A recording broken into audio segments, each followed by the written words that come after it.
Timeline of events. May 24th, 1988. Timothy James McVeigh, age 20, joins United States Army and is sent to Fort Benning, Georgia, for boot camp where he meets other members of his experimental cohort unit, 33-year-old Terry Lynn Nichols and 20-year-old Michael Joseph Fortier.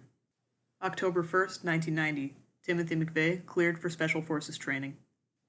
January 16th, 1991 to March 29th, 1991. Timothy McVeigh deployed overseas for Operation Desert Shield and Desert Storm. April 3rd to 7th, 1991. Timothy McVeigh attends Fort Bragg, North Carolina for Special Forces Selection and Assessment Course, Class 5-91, undergoes psychological evaluations on April 5th, and voluntarily withdraws on April 7th, thereafter returning to Fort Riley, Kansas. December 11th, 1991. McVeigh ends active duty service with the U.S. Army, is transferred to the New York Army National Guard, where he is obliged to serve until April 11th, 1995, and returns home to New York where he works as a security guard. June 1st, 1992. McVeigh is granted an early discharge from New York Army National Guard service and is transferred to U.S. Army Reserve Control Group with service obligation end date of March 11, 1996, during which time he can be subjected to annual screening and training and active duty recall. August 21st through 31st, 1992.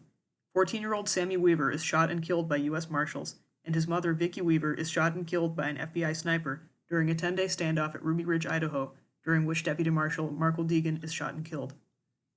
October 1992. McVeigh moves out of his father's house in Pendleton, New York, and into an apartment in Lockport, New York. During this time, he is seen regularly at the Buffalo Veterans Administration Hospital. January 26, 1993. McVeigh quits his job at Burke Security and sets off on the road traveling the gun show circuit. February 28, 1993.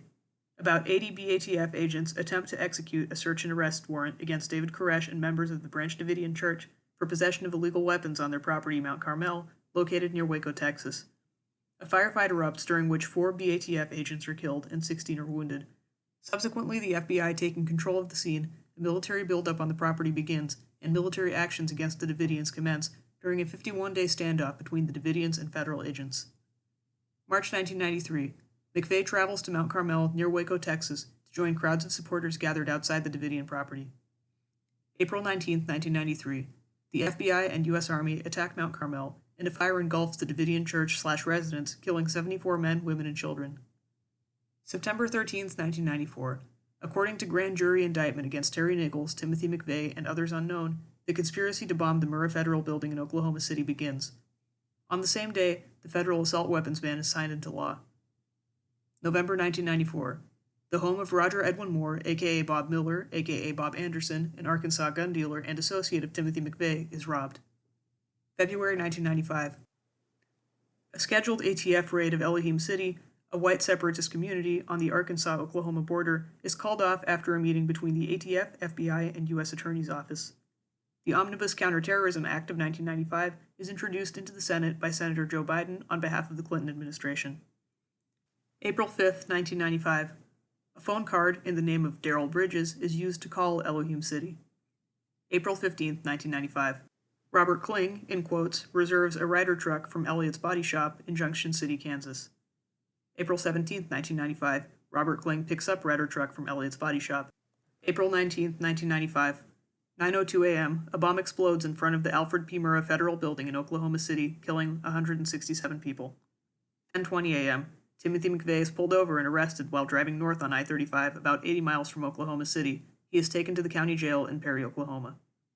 9 p.m., Richard Wayne Snell, an associate of residents at Elohim City, who had previously plotted to bomb the Murrah Building in OKC, is executed in the state of Arkansas. April 20th, 1995. Based on witnesses in Oklahoma City and Kansas, authorities released sketches of suspects of 2 white males, John Doe No. 1 and John Doe No. 2. April 21st, 1995. Terry Nichols turns himself into authorities in Harrington, Kansas. Timothy McVeigh is taken into federal custody and transferred to Tinker Air Force Base near Oklahoma City, where he is arraigned and then transferred to El Reno Federal Prison in Oklahoma. June 14, 1995. The search for John Doe No. 2 is called off. August 11, 1995. A federal grand jury indicts Timothy McVeigh and Terry Nichols for murder and conspiracy to bomb the Murrah Federal Building in a plot that involved McVeigh, Nichols, and others unknown. As part of a plea bargain, Michael Fortier agrees to testify against McVeigh and Nichols in exchange for immunity for his wife Lori and a reduced sentence for himself. November 1995. Survivors, victims' family members, and citizens led by OK State Representative Charles Key petitioned to form a state grand jury investigation to uncover new information about the bombing plot and, if possible, identify other conspirators. December 1, 1995. The 10th Circuit Court of Appeals replaces Oklahoma District Judge Wayne Alley with Denver District Judge Richard Match, and the trials are moved to Denver, Colorado. January 27, 1996. 4 FBI workers who evaluated evidence in the Oklahoma City bombing case are transferred out of the crime lab after a federal report criticizes lab procedures. March 1996. Terry Nichols and Timothy McVeigh are transferred to the Englewood Federal Correctional Facility near Denver, Colorado. April 24, 1996. The Anti-Terrorism and Effective Death Penalty Act of 1996, or AEDPA, is signed into law by Congress and President Bill Clinton. March 31, 1997 to June 13, 1997. The trial of Timothy McVeigh results in his conviction of 11 counts of murder, 1 count of conspiracy, and 1 count of using a weapon of mass destruction. He is sentenced to death. May 27, 1997. Michael Fortier is sentenced to 12 years in prison and fined $200,000 for failing to warn authorities about bombing plans. June 30, 1997. Oklahoma Supreme Court unanimously rules in favor of the formation of the grand jury to investigate the Oklahoma City bombing. September 29, 1997 to June 4, 1998. The trial of Terry Nichols results in his conviction for 8 counts of involuntary manslaughter and 1 count of conspiracy. July 13, 1999. Timothy McVeigh is transferred to a federal penitentiary in Terre Haute, Indiana. June 11, 2001. Timothy McVeigh is executed. May 2004 to August 2004.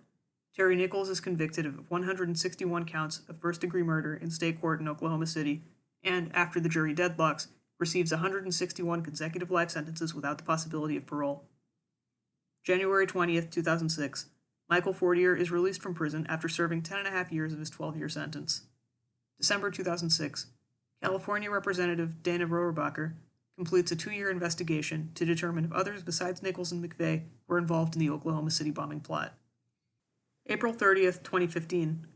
Federal Judge Clark Wadoops files an order appointing Magistrate Judge Dustin B. Peed as special master to determine if the FBI tampered with a witness who was going to testify about participation in an undercover FBI operation called PatCon. In November 2015, Judge Wadoops issues an order barring participants in the special master's investigation from discussing the process or the particulars of their participation.